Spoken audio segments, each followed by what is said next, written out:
શું કોઈ ધાર્મિક સ્થળનું નિર્માણ એક શાંત રહેણાંક વિસ્તાર માટે મોટું જોખમ બની શકે? અમેરિકાના સાઉથ કેરોલિનામાં અત્યારે એક મસ્જિદના પ્રસ્તાવને લઈને ભારે લોક જુવાળ ફાટી નીકળ્યો છે. હજારો વાહનોનો ટ્રાફિક, જૂના કબ્રસ્તાનનો રહસ્યમય દાવો અને કાયદાકીય જંગની વચ્ચે ફસાયેલું આ પ્રકરણ હવે માત્ર એક ઇમારતનો વિવાદ નથી રહ્યો, પણ અમેરિકાના બદલાતા સામાજિક માળખાની એક મોટી લડાઈ બની ગઈ છે. શું તંત્ર લોકોના ડર સામે ઝૂકશે કે પછી ફેડરલ કાયદો પોતાનું જોર બતાવશે?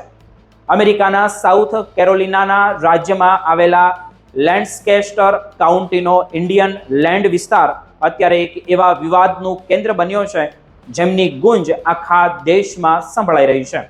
કેસ નંબર CU20610168 હેઠળ રજૂ કરવામાં આવેલા એક મસ્જિદના પ્રસ્તાવને કારણે સ્થાનિક રહેવાસીઓ અને વહીવટી તંત્ર સામે આવી ગયા છે. આ વિવાદ 10935 હેરિસનબર્ગ રોડ પર આવેલી એક 5 એકરની જમીન પર મસ્જિદ બનાવવાના પ્રસ્તાવથી શરૂ થયો છે. ઇન્ડિયન લેન્ડ, જે એક સમયે ખેતરો અને શાંત રસ્તાઓ માટે જાણીતું હતું, તે આજે ચાર્લોટ મેટ્રોપોલિટન વિસ્તારના વિકાસને કારણે ઝડપી બદલાઈ રહ્યું છે. રહેવાસીઓનો સૌથી મોટો વિરોધ એ વાત પર છે કે આ વિસ્તારનું ઇન્ફ્રાસ્ટ્રક્ચર હવે વધારાનું જે ભારણ હોય તે સહન કરવા માટે સક્ષમ નથી રહ્યું. આ પ્રોજેક્ટ માટે અરાફત મોહમ્મદ અને વેક્સલેન ઇન્વેસ્ટમેન્ટ દ્વારા આશરે $7.5 લાખ જમીન ખરીદવામાં આવી છે અને ત્યાં એક મોટા જે એસેમ્બલી હોલ બનાવવાની યોજના પણ છે. પ્રોજેક્ટના ડેવલપર એન્જેલો ડિમેનનું કહેવું છે કે આ મસ્જિદમાં માત્ર 40 થી 50 સ્થાનિક લોકો જ પ્રાર્થના માટે આવશે અને તેનાથી કોઈને તકલીફ નહીં પડે. જો કે સ્થાનિક લોકો આ વાત માનવા અત્યારે તૈયાર નથી. તાજેતરમાં યોજાયેલી પ્લાનિંગ અને કમિશનની જે સુનાવણી હોય તેમાં લોકોએ આક્રોશ ઠાલવતા કહ્યું હતું, હેરિસબર્ગ રોડ પર અત્યારે જ દરરોજ 7300 થી વધુ વાહનો એક દિવસની અંદર પસાર થાય છે અને રસ્તાઓની હાલત ખરાબ છે. રહેવાસીઓએ દક્ષિણ કેરોલિનાના પરિવહન વિભાગમાં આંકડાઓ ટાંકીને જણાવ્યું હતું કે આ રોડ પરથી બહાર નીકળવું જ અત્યારે મુશ્કેલ છે. તો નવી મસ્જિદ આવવાથી જે શુક્રવારની નમાઝ સમયે ટ્રાફિકની સ્થિતિ બેકાબૂ બની જશે. ખાસ કરીને શુક્રવારે બપોરે 1 થી 3 વાગ્યાનો સમય એવો હોય છે જ્યારે નજીકની શાળાઓ છૂટતી હોય છે અને જો તે સમયે જ મસ્જિદમાં ભીડ એકઠી થાય તો આખું વિસ્તાર જામ થઈ શકે છે.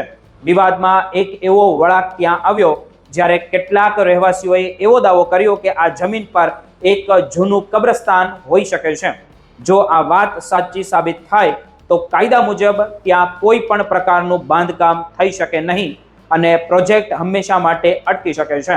આ મામલો હવે માત્ર ટ્રાફિક અને કબ્રસ્તાન પૂરતો સીમિત નથી રહ્યો, પણ તેમાં ધાર્મિક અને વૈચારિક મતભેદો પણ ઊભા થયા છે અને ભળી ગયા છે.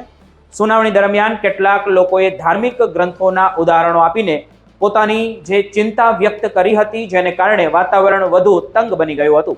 જો કે કાયદાકીય રીતે જોવામાં આવે તો લેન્ડસ્કેસ્ટર કાઉન્ટીમાં જે કાઉન્સિલ માટે આ નિર્ણય લેવો ખૂબ જ કઠિન છે, કારણ કે અમેરિકાના જે RLUIPA કાયદો જે છે તેમાં ધાર્મિક સંસ્થાઓને વિશેષ રક્ષણ તે આપે છે. તે મુજબ કોઈ પણ સ્થાનિક સરકાર ધાર્મિક સ્થળોના નિર્માણમાં બિનજરૂરી અવરોધ ઊભો કરી શકતું નથી. જો કાઉન્સિલ આ પ્રસ્તાવને ફગાવી દેશે તો તેમના પર ફેડરલ કોર્ટમાં કેસ થઈ શકે છે અને કરોડો રૂપિયાનો દંડ પણ ભરવો પડી શકે છે. પ્લાનિંગ કમિશનને તો આ જે પણ સુનાવણી હતી ત્યાં મસ્જિદના પ્રસ્તાવને નામંજૂર કરવાની ભલામણ કરી છે, પણ અંતિમ નિર્ણય તો માત્ર 11 મે 2024ના રોજ મળનારી જે કાઉન્ટી કાઉન્સિલના બેઠકમાં જ લેવાશે. લોકોની માંગ એવી છે કે આ વિસ્તારની શાંત અને માળખાગત સુવિધાઓ જાળવી રાખવા માટે આ પ્રોજેક્ટને અટકાવવો જોઈએ. બીજી તરફ મુસ્લિમ સમુદાયના લોકોનું એવું કહેવું છે કે તેમને પણ પોતાની આસ્થા મુજબ પ્રાર્થના કરવાનો અધિકાર છે. આ સમગ્ર ઘટનાક્રમ દર્શાવે છે કે કેવી રીતે ઝડપી વિકાસ અને વધતી જતી વસ્તીના કારણે જૂના રહેવાસીઓ અને નવા આવનારા વચ્ચે સંઘર્ષ ઊભો થયો છે. લેન્ડસ્કેસ્ટર કાઉન્ટીના આ લડાઈ હવે અમેરિકામાં ધાર્મિક સ્વતંત્રતા અને જોગિંગના કાયદાની વચ્ચે સમતુલનનો એક મોટો દાખલો બની રહેશે. 11 મેના રોજ થનારો નિર્ણય નક્કી કરશે કે ઇન્ડિયન લેન્ડનું ભવિષ્ય કેવું હશે.